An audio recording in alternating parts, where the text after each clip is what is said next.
नमस्कार दोस्तों, स्वागत है आप सभी प्यारे भाइयों बहनों का आपके अपने ऑनलाइन यूट्यूब चैनल एग्री गुरुजी AGT में। थोड़ा सा प्रॉब्लम हुआ जिसके कारण थोड़ा सा नाम में परिवर्तन करना पड़ा, लेकिन हमारे व्यवहार हमारे मटेरियल में कोई भी इफ़ेक्ट नहीं आने वाला है। और आप सभी प्यारे भाई बहनों का तहे दिल से धन्यवाद इतना सपोर्ट करने के लिए, इतना पॉजिटिव कमेंट करने के लिए। बिल्कुल, चलिए स्टार्ट करेंगे सेशन और बात करेंगे पहले महत्वपूर्ण प्रश्न के बारे में। बिल्कुल, पहला प्रश्न रहा हमारा, दुग्ध शर्करा किसे कहा जाता है? One of the best and important question. Glucose, lactose, fructose या फिर सुक्रोज को? तो दुग्ध शर्करा किसे कहा जाता है? बिल्कुल सही जवाब हो जाएगा क्या? लैक्टोज को मिल्क शुगर के नाम से जाना जाता है। और सही जवाब जो हो जाएगा वो हमारा ऑप्शन नंबर बी हो जाएगा। बिल्कुल, बात करेंगे अगले महत्वपूर्ण प्रश्न की, गाय के घी में कितने प्रतिशत नमी होती है? तो बिल्कुल इम्पॉर्टेंट क्वेश्चन है, गाय के घी में कितने परसेंट नमी की मात्रा पाई जाती है? बिल्कुल 0.2%, 1.2%, 11.2% या फिर 22.2%। बिल्कुल सही जवाब जो होगा वो गाय के घी में जो नमी की मात्रा पाई जाती है, जो नमी की क्वांटिटी रहती है वो 0.2% रहती है। Option number A is right answer. Next महत्वपूर्ण प्रश्न, खुर एवं मुंहपका जिसे हम लोग फुट एंड माउथ डिजीज बोलते हैं, यह किसके द्वारा फैलता है? संक्रमित राशन के द्वारा, हवा के द्वारा, पक्षियों के द्वारा या फिर उपरोक्त सभी के द्वारा? इंपॉर्टेंट प्रश्न है और सही जवाब क्या होगा? तो जो खुरपका और मुंहपका बीमारी होती है पशुओं में, यह मुख्य रूप से संक्रमित राशन के द्वारा फैलने वाला होता है। और सही जवाब हो जाएगा क्या? Option number A. बात करेंगे अगले प्रश्न की, मक्के में कितना संपूर्ण पाच्य तत्व पाया जाता है? TDS जिसे बोलते हैं। बिल्कुल, और सही जवाब क्या होगा? 71%, 80% या फिर 92%। बिल्कुल सही जवाब हो जाएगा 71% संपूर्ण पाच्य तत्व पाया जाता है। किस में? मक्के में। बात करेंगे अगले महत्वपूर्ण प्रश्न की, कुक्कुट की कौन सी नस्ल मध्य प्रदेश से उद्गमित है? Very important question. MP से ओरिजिन या MP से उत्पन्न होने वाली कुक्कुट की कौन सी नस्ल है? कड़कनाथ, नेकड़नेक, घाघस या फिर डेंकी? बहुत महत्वपूर्ण सवाल है ये।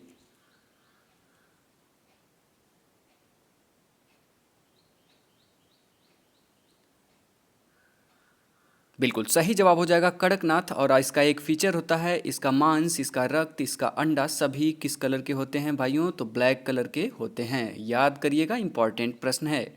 अगला महत्वपूर्ण प्रश्न, सेंक के दौरान अंडों में भ्रूण ज्ञात करने के लिए पहला टेस्ट कितने दिन के बाद किया जाता है? अर्थात जब हेचिंग की प्रक्रिया होती है उसमें, उसके दौरान अंडे का भ्रूण ज्ञात करने के लिए पहला टेस्ट जो होता है वो कितने दिन के बाद किया जाता है? बहुत महत्वपूर्ण सवाल है ये। बिल्कुल 1 दिन, 4 दिन या फिर 7 दिन? इंपॉर्टेंट प्रश्न और सही जवाब क्या हो जाएगा?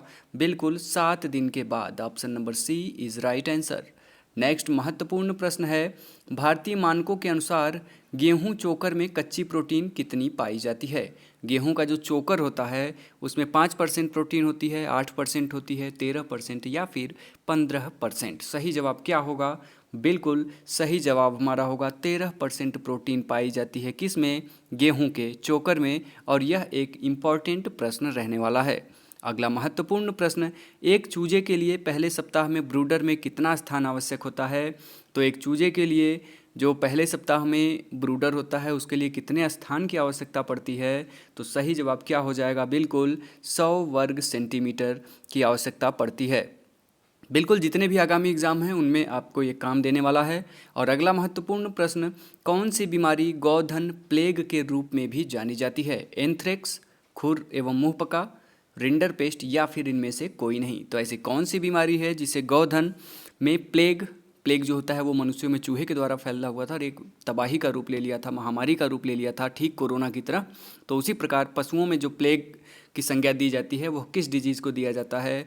तो बिल्कुल एंथ्रेक्स को दिया जाता है। ऑप्शन नंबर ए सही जवाब होगा। अगला महत्वपूर्ण प्रश्न, नमकीन मक्खन में वसा का कितना प्रतिशत पाया जाता है? तो बिल्कुल जो नमकीन वसा होती है हमारी उसमें नमकीन मक्खन में वसा का प्रतिशत 62 होता है, 76% होता है या 80 होता है या फिर 94% होता है? क्या होगा सही जवाब?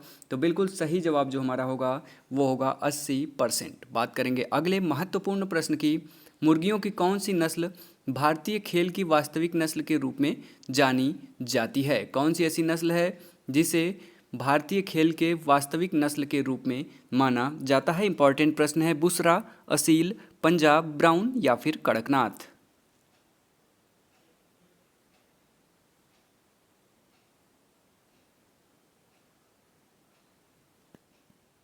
बिल्कुल सही जवाब हो जाएगा कौन सा? असील। इसे लड़ाकू नस्ल भी कहा जाता है। यह तमाशे के लिए इस्तेमाल में लाया जाता है। ऑप्शन नंबर बी बिल्कुल करेक्ट जवाब होगा। अगला प्रश्न है, गलघोटू बीमारी किसके द्वारा फैलती है? Very important. जीवाणु द्वारा, बैक्टीरिया के द्वारा, वायरस के द्वारा या फिर प्रोटोजोआ के द्वारा? बिल्कुल महत्वपूर्ण प्रश्न और सही जवाब क्या होगा? बैक्टीरिया के द्वारा होता है क्या? गला घोटू। नेक्स्ट क्वेश्चन की बात करेंगे, घासों को सुखाने की कौन सी विधि सर्वोत्तम मानी जाती है? तिपाई विधि, फार्म घेरा विधि, भूमि विधि या फिर इनमें से कोई नहीं? ऐसी कौन सी विधि है घासों को सुखाने की, ड्राइंग ऑफ, जो हमारी घासें होती हैं उनको ड्राई करने की जो मेथड है वो सर्वोत्तम माना जाता है? तो बिल्कुल राइट आंसर जो होगा वो होगा तिपाई विधि। ऑप्शन नंबर ए बिल्कुल सही जवाब हो जाएगा। बात करेंगे नेक्स्ट वन की। अगला महत्वपूर्ण प्रश्न आपके सामने आ रहा है। बिल्कुल, मुर्गी के अंडों के लिए पहले 18 दिन तक इनक्यूबेटर में कितने प्रतिशत अपेक्षित आर्द्रता, रिलेटिव ह्यूमिडिटी आवश्यक होती है? Very important. और सही जवाब क्या होगा? 60 दिन। कितने प्रतिशत अपेक्षित आर्द्रता अर्थात रिलेटिव ह्यूमिडिटी होनी चाहिए? तो 60% रहेगा। इसके आगे थोड़ा सा टाइप करने में जल्दबाजी में गड़बड़ हुआ है। तो बिल्कुल 60% रिलेटिव ह्यूमिडिटी होनी चाहिए पहले 18 दिन तक। किसका? इनक्यूबेटर का। राइट आंसर हो जाएगा। बात करेंगे मेरे भाई नेक्स्ट वन की। कौन सा जानवर मुख्यतया एंथ्रेक्स बीमारी से प्रभावित होता है? Very important. भेड़, गौधन या फिर ए और बी दोनों या कोई नहीं? कौन सा जानवर मुख्य रूप से एंथ्रेक्स बीमारी से प्रभावित होता है? और सही जवाब आपका क्या हो जाएगा? बिल्कुल गौधन। अभी हम लोगों ने इसको ऊपर पढ़ा था। सही जवाब ऑप्शन नंबर बी हो जाएगा। अगला महत्वपूर्ण प्रश्न, 50 ग्राम वजन के एक अंडे में कितनी कच्ची प्रोटीन होगी? क्रूड प्रोटीन कितनी होगी? कच्चा अंडा रहेगा, मतलब कच्ची प्रोटीन रहेगी। अगर अंडे का वेट 50 ग्राम है तो उसमें 4%, 6.5%, 9.5% या फिर 10.25%? फटाफट उत्तर करते चलिए, हम लोग सेशन को बिल्कुल कम समय में कंप्लीट करने का प्रयास करेंगे।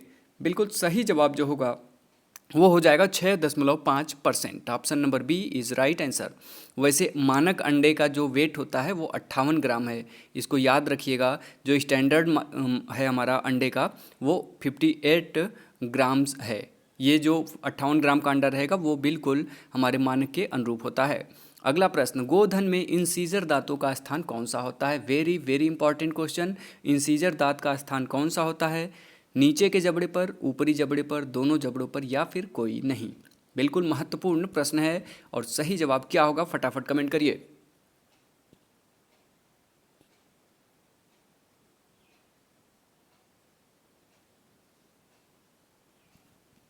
बिल्कुल सही जवाब होगा इंसीजर दांतों का स्थान जो होता है वो नीचे के जबड़े पर पाए जाते हैं। बात करेंगे अगले महत्वपूर्ण प्रश्न की। अगला प्रश्न आप सभी के सामने, साइलेज बनाने के लिए कौन सी फसल सबसे उपयुक्त मानी जाती है? ज्वार, बरसीम, मक्का, इनमें से कोई नहीं? मैंने कई बार आपको बताया है कि साइलेज हमेशा उसी फसल का बनाया जाएगा जो कैसा होगा? रसीला होगा। जो कैसा होगा? सकुलेंट प्लांट होगा। उसके कैटेगरी में कौन आ जाएगा? तो मक्का हमारा आ जाएगा। किस में? सकुलेंट प्लांट की कैटेगरी में। और सही जवाब ऑप्शन नंबर सी जिया मेज हो जाएगा। मक्का हो जाएगा साइलेज के लिए सबसे बेस्ट क्रॉप। अगला महत्वपूर्ण प्रश्न, खाने की मलाई में दूध वसा कितनी पाई जाती है? 20 से 25%, 30 से 40% या फिर 65 से 68%? जो खाने की मलाई होती है उसके दूध में दूध वसा उसमें कितनी पाई जाती है? बिल्कुल मिल्क फैट कितना होता है मलाई में? सही जवाब क्या होगा? बिल्कुल सही जवाब हो जाएगा 20 से 25%। अगला महत्वपूर्ण प्रश्न है, अंडा देने वाली मुर्गी के राशन में कच्ची प्रोटीन की आवश्यकता कितनी होती है? इंपॉर्टेंट प्रश्न है। मुर्गी अंडे देने वाली है तो उसके राशन में कच्ची प्रोटीन को कितनी मात्रा को हमको इंक्लूड करना चाहिए? बिल्कुल सही जवाब जो होगा वो क्या हो जाएगा मेरे भाई? वो हो जाएगा हमारा 14%। अगर मुर्गी अंडा दे रही है तो उसके राशन में हमें हमेशा जो कच्ची प्रोटीन को मिलाना चाहिए वो कितना, 14%। अगला महत्वपूर्ण प्रश्न है, कौन सी मुर्गी को बढ़िया सीटर के रूप में जानते हैं। बढ़िया सीटर के रूप में किस मुर्गी को, हल्की नस्ल, भारी नस्ल या फिर दोनों या फिर कोई नहीं। तो बिल्कुल सही जवाब जो होगा वो हल्की नस्ल को बढ़िया सीटर के रूप में जाना जाता है। ये आपके यूपीपीएससी में काम दे न दे, टीजीटी पीजीटी में ये बिल्कुल पसंदीदा क्वेश्चन रहते हैं। बात करेंगे अगले महत्वपूर्ण प्रश्न की।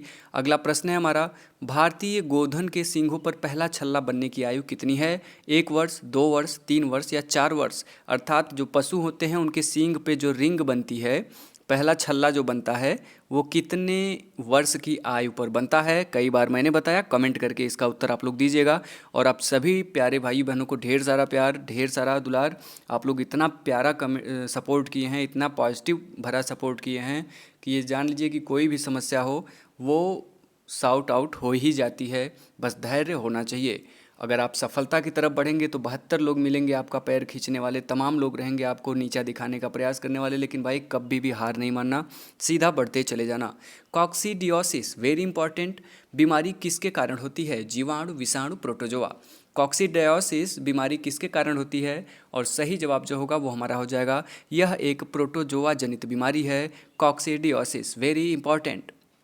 नेक्स्ट क्वेश्चन, चीज़ बनाने के लिए मुख्यतः दूध को कोगुलेट करते हैं, गर्म करके, अम्ल द्वारा, किण्वन द्वारा या फिर सभी के द्वारा। पनीर बनाने के लिए आपको सभी पता होगा कि गर्म करके अम्ल मिलाते हैं, फिर उसको फर्मेंटेशन की प्रक्रिया के द्वारा, अर्थात सभी के द्वारा। ऑप्शन नंबर डी हमारा सही जवाब हो जाएगा। और आ रहा है आपके सामने एक इम्पॉर्टेंट क्वेश्चन, निम्न में से कौन सा नर हार्मोन। ये वाला पार्ट मैं स्पेशली थोड़ा सा इसमें एनिमल हस्बेंड्री का पोर्शन किया हूँ कि अगर हो सकता है कि आपका क्वेश्चन आउट ऑफ सिलेबस कहीं से भी आए, आपको सारा क्वेश्चन मिल जाए। निम्न में से कौन सा नर हार्मोन जाना जाता है।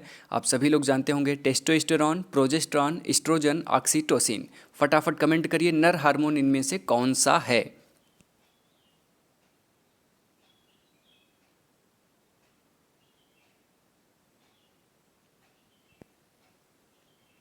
बिल्कुल सही जवाब हो जाएगा, testosterone is right answer. Option number A, नर हार्मोन के रूप में टेस्टोस्टेरॉन को जाना जाता है। याद रखिएगा, प्रोजेस्टेरॉन, एस्ट्रोजन और ऑक्सीटोसिन ये सभी कैसे हार्मोन हैं, तो फीमेल हार्मोन होते हैं।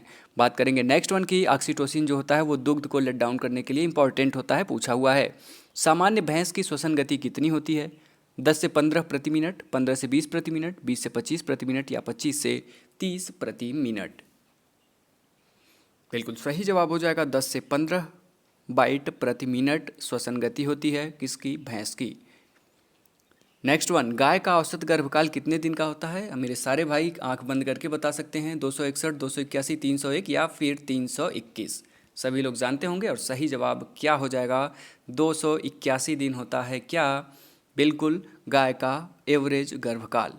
नेक्स्ट वन, भेड़ की त्रिकाजी नस्ल। अभी तक द्विकाजी भारवाही नस्ल आप लोगों ने सुना होगा, दुग्ध वाली सुना होगा।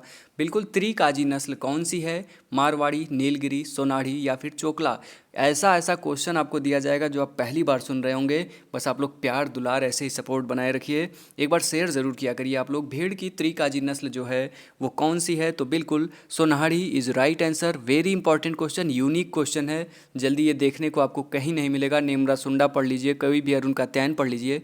त्रिकाजी नस्ल आज पहली बार एग्री गुरुजी के द्वारा आपको दिया जा रहा है और 100% ये इंपॉर्टेंट क्वेश्चन है।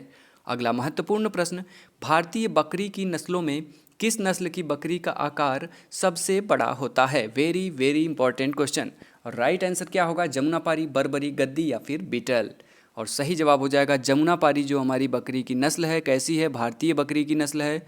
इसका आकार कैसा होता है, तो सबसे बड़ा होता है जमुनापारी बकरी का आकार। अगला महत्वपूर्ण प्रश्न, कृत्रिम गर्भाधान विधि से एक सांड के वीर्य से एक वर्ष में कितनी गायें गर्भित की जा सकती हैं। 100, 1000, 10,000, 1 लाख। बहुत महत्वपूर्ण सवाल है। और राइट आंसर क्या होगा, राइट आंसर हो जाएगा 100 गायों को गर्भित किया जा सकता है, अर्थात AI किया जा सकता है, जिसे आर्टिफिशियल इंसीमिनेशन करते हैं। और AI को सबसे पहले किसने स्टार्ट किया था या आर्टिफिशियल इंसेमिनेशन मेथड किसने सर्च किया है, देखते हैं कितने भाई कमेंट करके बताते हैं। इंपॉर्टेंट प्रश्न रहेगा आपके एग्ज़ाम के लिए। कैसा लगा सेशन, अच्छा लगा है तो लाइक करिएगा और बहुत अच्छा लगा तो एक बार शेयर ज़रूर करिएगा। चलिए, हंसते रहिए, मुस्कुराते रहिए, पढ़ते रहिए। आपका अपना ऑनलाइन चैनल एग्री गुरुजीज़ AGT।